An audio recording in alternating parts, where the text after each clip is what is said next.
Et on est parti pour la ronde 3 du tournoi de maître de Lyon. Aujourd'hui, on joue le grand maître belge Alexandre Guéboadze, qui est 2450 Elo et il a été champion de Belgique à 4 reprises. On commence ici avec D4 comme d'habitude, D6, première petite surprise.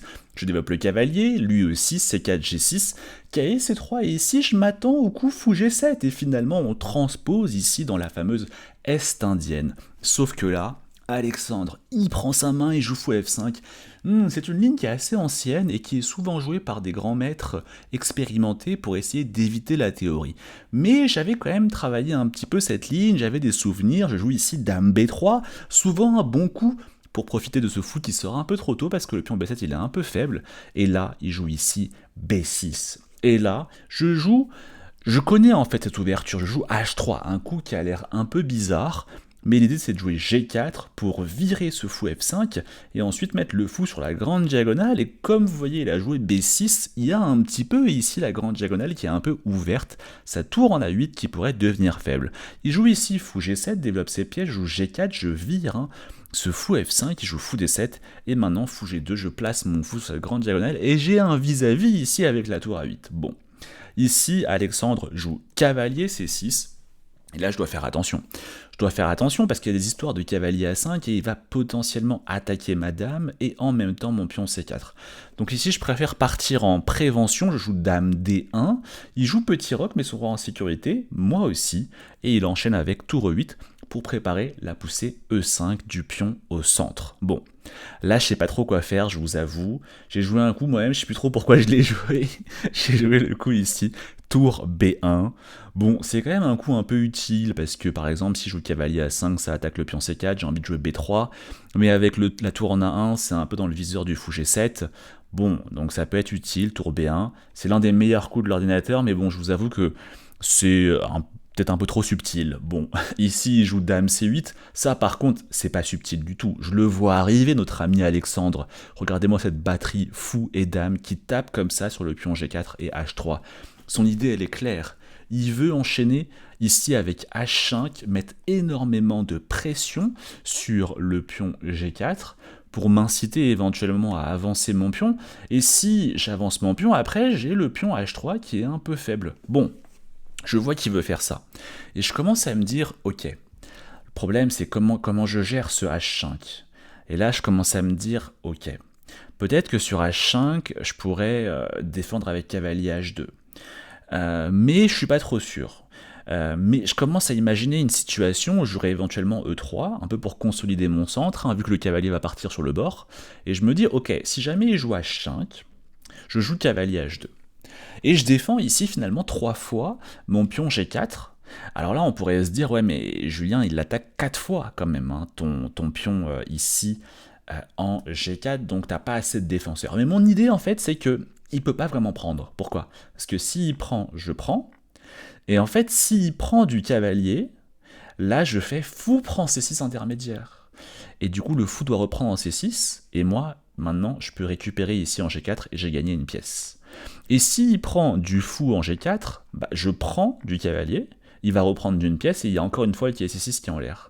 Donc en fait, je profite du fait qu'il y a ce cavalier C6 qui est toujours un petit peu dans les courants d'air, et ça fait qu'il peut pas vraiment prendre ici en G4. Et je commence à voir cette position et je me dis, franchement, je vois pas après comment il progresse.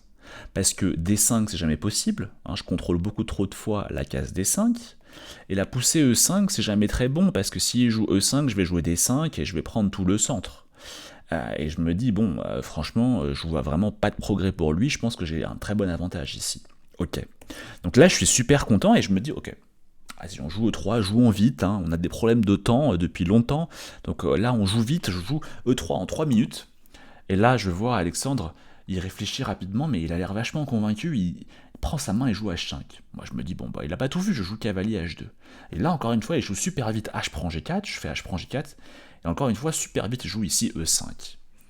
Et là je me dis, aïe aïe aïe, il l'a joué super vite, est-ce que j'aurais pas raté un truc là par hasard?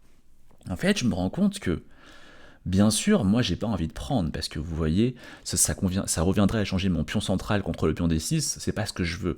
Moi, bien sûr, ce que je voulais, c'était prendre tout le centre avec D5.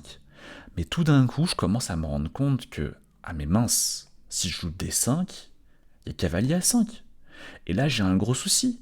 J'ai le pion C4 qui est attaqué, et en même temps, j'ai le pion G4 qui est attaqué. J'ai deux pions attaqués en même temps, et je peux pas trop les sauver. Je commençais à me dire, mais attends, mais comment tu peux rater ça? C'était quand même super simple, et je commence un petit peu à suer, et je me dis, non, mais c'est pas possible. Et bon, je me dis, ok, bon, on arrête de se critiquer, on essaie de trouver une solution. Et là, je commence à me dire, mais attends, quand je joue D5, qui fait cavalier A5, il attaque le pion C4. Je me dis, attends, mais si je joue G5, j'attaque le cavalier, il n'a pas le temps de manger en C4. Donc lui, il va chercher à jouer cavalier H7 pour continuer à attaquer deux pions en même temps. Et là, je me dis, mais attends, je joue E4. Je m'en fiche, je défends le pion G5, et je m'en fiche du pion C4. Pourquoi ? Parce que s'il prend le pion C4, bah, je jouerai B3, le cavalier a une seule case, il va en A5, et là je me dis, attends, mais les blancs, ils ont un pion de moins, mais ils ont quand même énormément de compensation. Regardez-moi ce cavalier A5 qui est au bord, ce cavalier H7 qui est au bord, ce fou G7 qui est très mauvais, bloqué par son propre pion. Je me dis, le fou va arriver en E3, je vais mettre une tour en C1, attaquer le pion C7. Je me dis, là, au minimum, j'ai des compensations, c'est sûr. Et du coup, ici, je me dis, je pense qu'il n'a pas tout vu. Je prends ma main, je joue ici D5. Alexandre qui enchaîne cavalier A5, je joue G5 très vite. Alexandre qui joue cavalier H7 et je joue ici E4. Et là, je vois le champion de Belgique qui commence un peu à souffler et il sent qu'en fait, j'ai sacrifié un pion. Bon, en fait, en réalité, je n'ai pas vu que je perdais un pion, mais j'ai joué vite pour faire un peu genre, c'est un sacrifice. Et effectivement, il commence à réfléchir, il sent que c'est vrai qu'il va gagner un pion, mais j'aurai probablement des compensations. Ici, Geboadze qui réfléchit, qui prend finalement le pion C4, et je commence à me dire, attends, j'ai peut-être B3 effectivement pour forcer le cavalier au bord, mais je commence à me dire, attends, mais j'ai aussi Dame D3 qui est vachement intéressant. Parce que Dame D3, si le cavalier va en A5, j'ai B4, et là le cavalier doit aller en B7, et regardez-moi comment ce cavalier est extrêmement passif, sa seule case c'est D8 sur la dernière rangée, et je me dis, s'il joue B5, bon bah là pour le coup je joue B3, et encore une fois, s'il va en A5, le cavalier est au bord, et s'il va en B6, bah je mange le pion B5. Je me dis, je vois pas le problème. Du coup, je joue ici Dame D3, et ici Alexandre joue B5, je joue B3, il joue cavalier B6, et je mange le pion en B5.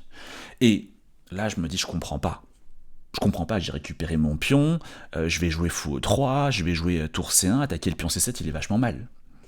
Alexandre me dira après la partie qu'il a tout simplement raté le pion qui était en B5, en fait il l'a totalement gaffé et oublié ce pion B5. Mais il l'a pas trop montré durant la partie. Et ici, là je commence à me dire, ah mais attends, j'ai quand même un petit souci, non ? J'ai ce pion G5. S'il fait Dame D8 pour attaquer le pion G5, comment je défends ce pion G5 ? Il est attaqué 2 fois, je défends qu'une seule fois. Je commence à me dire, sur Dame D8, je devrais jouer cavalier F3 pour défendre le pion G5. Mais là, je me dis, attends, mais s'il fait fou F8, fou E7, et il rajoute un attaquant supplémentaire sur le pion G5, je me dis, mais comment je défends le pion G5 ? J'ai l'impression que je vais perdre le pion G5. Surtout qu'il a aussi la manœuvre fou G4, fou prend F3 qui va venir éliminer un des défenseurs clés du pion G5. Donc je commence à me dire, mince, je viens de regagner un pion, mais je vais probablement en perdre un deuxième. Mais en même temps, je me dis, il y a moyen qu'il ne l'ait pas vu. Et là, malheureusement, je vois que Alexandre prend sa main, joue Dame D8, et je me dis, bon, il est quand même grand maître champion de Belgique. Bon, donc du coup, je joue cavalier F3 pour défendre ici le pion G5, et très rapidement, Alexandre qui joue ici fou F8. Ah, il joue les bons coups quand même. Mais là, je commence à me dire, ok, soyons logiques. En fait, quand il va mettre la pression pour manger le pion G5, bah, il faut juste que moi je trouve un autre élément sur lequel contrer. Et je commence à me dire le pion C7.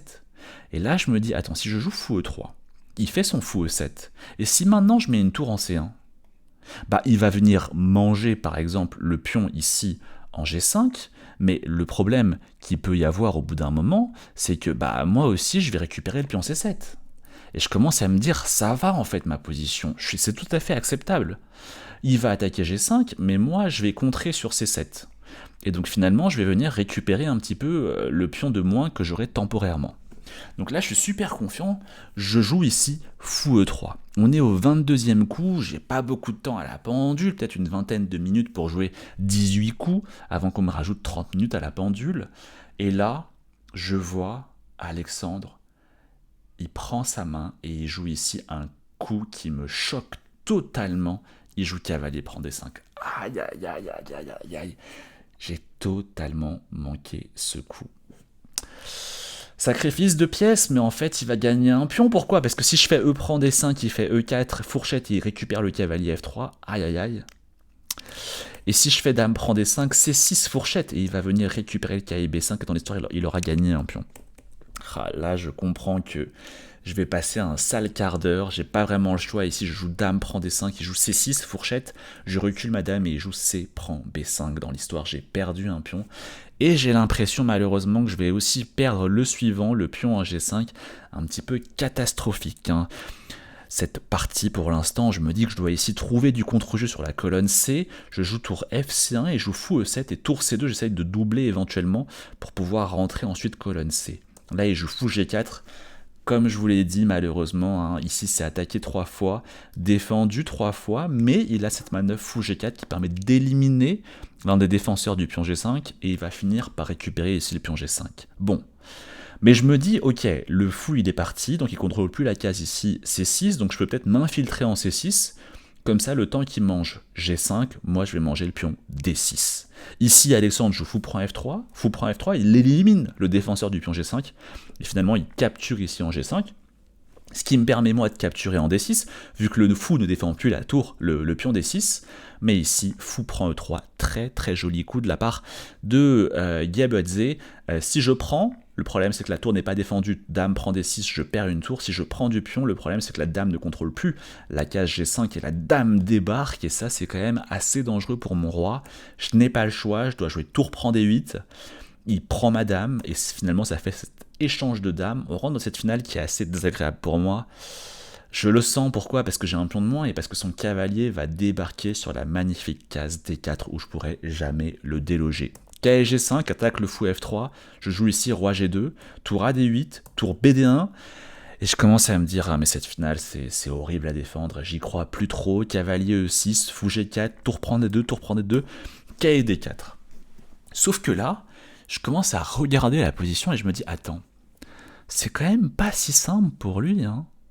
Parce que je contrôle avec le fou la case C8, donc sa tour peut jamais s'activer sur la seule colonne ouverte qui est pour l'instant pas bouchée. Et je me dis, attends, mais moi ma tour, c'est moi qui va prendre la colonne. Parce que je vais jouer, pas tour C2 parce que le cavalier contrôle C2, mais je me dis, je vais jouer tour D1, tour C1, la tour va rentrer, s'activer, et lui, il a des jolies pièces, il a un pion de plus, mais pour l'instant, je vois pas trop comment il progresse. Et je commence à me dire, attends, mais en fait, j'ai grave des chances ici de tenir cette position. Et je vois qu'après tour D1, Alexandre commence ici à réfléchir pas mal. Il joue roi G7, joue tour C1, il joue roi F6, je joue roi G3, et je me dis, bah ouais, comment il progresse? Ma tour, elle rentre, lui, sa tour, elle a du mal à s'activer pour l'instant, et je vais commencer à attaquer les pions. Sauf que là, Alexandre, il prend sa main et il joue un coup qui me choque, le deuxième coup qui me choque dans cette partie, il joue tour E6. Alors bien sûr, moi, mon premier réflexe, c'est de voir que le fou attaque la tour, hein, donc je pourrais manger cette tour, mais bien sûr, après, je me rends compte que sur fou prend E6, son idée, c'est bien sûr cavalier E2, échec, fourchette, magnifique, parce que le fou n'est plus en G4 pour contrôler la case E2, et en fait, je bouge mon roi, il mange en C1, le fou doit repartir, il joue B4, et il va manger le pion A2, bref, il a 10 000 pions en plus, ça va pas du tout. Mais je me dis, ok, non mais il joue ça juste pour des raisons esthétiques, pour un petit peu faire genre, mais en vrai, il n'a pas vraiment de menace. Donc ici, j'infiltre ma tour en 7ème rangée, et c'est là que Alexandre joue un petit peu l'idée derrière ce tour E6, il joue tour A6. Aïe. Et là, c'est catastrophique. Parce qu'en fait, c'était ça son idée, c'était de faire coulisser la tour, et maintenant sa tour en A6 elle est magnifique, elle a à la fois un rôle offensif, elle attaque le pion A2, et en même temps elle a un rôle défensif, elle défend le pion A7 Aïe aïe aïe, ici, il me reste 30 secondes à la pendule pour jouer mon dernier coup, mon 40e coup, avant qu'on me rajoute 30 minutes à la pendule. Je suis un peu en panique et je me dis, bon bah de toute façon là t'es foutu, il faut mettre le feu sur l'échiquier. Donc je joue ici F4 pour essayer de mettre le feu sur l'échiquier. Je me lève, je me repose un peu, je vais boire un petit coup. Il joue tour prend à 2, je reviens et là je me dis, ok, Julien, on baisse pas les bras, ça peut se retourner, en tout cas ça se retournera jamais si tu baisses les bras, donc ici je cherche le meilleur coup, je joue ici tour C5, je me dis ok on va mettre la pression ici sur le pion E5, il joue E prend F4, roi prend F4, tour G2, et là je commence à me dire attends, je joue E5, roi G7, et là je me dis mais attends, ok j'ai 2 pions de moins, mais je vais faire tour C7, tour C7, et je menace E6, E6, il pourra jamais prendre du cavalier parce que fou prend E6 et le pion est cloué, il pourra pas récupérer ici mon fou E6. Et si sur E6 il fait rien, je vais manger F7. À cause de ce clouage très désagréable. Et je me dis, bah, et en fait, le roi, il peut pas se déclouer. S'il va là, il perd le pion potentiellement F7, et s'il recule, pour que sur E6 il puisse prendre, bah, je me dis, attends, mais je refais échec, il revient là, je reviens là, la position se répète. Donc je commence à me dire, mais attends, j'ai quand même un peu de contre-jeu. Je commence à y croire à nouveau. Et du coup, je me dis, ok, on va jouer tour C7. Sauf que là, je vois le magnifique coup G5. Aïe aïe aïe, G5, horrible. Et en fait, la seule façon pour moi de m'accrocher au fou G4 qui est attaqué par la tour G2, c'est de jouer ici roi prend G5. Et c'est là qu'on voit l'idée de Alexandre avec tour G2, c'est que mon fou G4 est cloué, et là, il a la magnifique fourchette cavalier E6. Ah, il est malin. Il est malin, il est malin. Donc ici, je me dis, ok, je peux pas jouer tour C7 tout de suite, donc on va jouer fou H3 d'abord pour attaquer la tour. Sauf que maintenant, il joue tour B2, et le problème, c'est que quand il va manger en B3, il va attaquer le fou H3 avec tempo. Bon, ça me permet quand même de faire tour C7, il fait tour prend B3, qui attaque le fou H3, et maintenant je joue fou G4. Et là, je commence à me dire, mais attends, là, ici, je vois pas comment il progresse. Je vais jouer E6 encore une fois. Il joue tour B4 et je commence à me dire tour B4, ok, je comprends son idée, c'est que sur E6, il veut jouer cavalier prend E6, et du coup, il va récupérer la tour C7 parce que je dois parer l'échec en F4, mais là, je commence à me dire, mais attends, j'ai roi G5. Et là, qu'est-ce qu'il fait? Je vais jouer E6. Je vais jouer E6. S'il joue A5, je joue E6. Il peut pas manger, parce que s'il mange, je prends du fou, et là, bah j'ai gagné une pièce. Il peut pas récupérer le fou aussi s'il est cloué. Et s'il essaye de bouger son roi pour se déclouer, encore une fois, je fais échec et je reviens en C7. Et du coup, la position se répète. Donc je me dis, attends, mais il a gaffé là. Je joue roi G5. Et là, je commence à me dire, ok, je comprends son idée mince. Avec tour B4, peut-être qu'il veut tour C4. Et du coup, je n'ai pas le temps de jouer E6. Aïe, aïe, aïe, aïe. Sauf que là, je me dis, attends, mais j'ai tour D7. Et à nouveau, je menace E6. Et je vois pas comment il progresse. E6, et si à nouveau il recule son roi, je répète la position. Je commence à y croire à nouveau. Donc je joue tour D7. Et je me dis, il y a E6 qui arrive. Et là, je commence à calculer, et je me dis, attends, mais qu'est-ce qu'il peut faire? Et je me dis, ah, cavalier C6. Et là, je me dis, E6, ouais, mais il y a E6, je vais gagner le pion F7, c'est sûr. Sauf que là, je vois ici le coup cavalier E5 incroyable. Et on pourrait se dire qu'il y a tout simplement E7 et je vais faire une dame au prochain coup, mais malheureusement ici, il y a tour prend G4, échec et mat. Et du coup ici, si je peux pas faire E7, bah, le problème c'est que j'ai la tour et le fou attaqué en même temps, ça a l'air totalement perdant.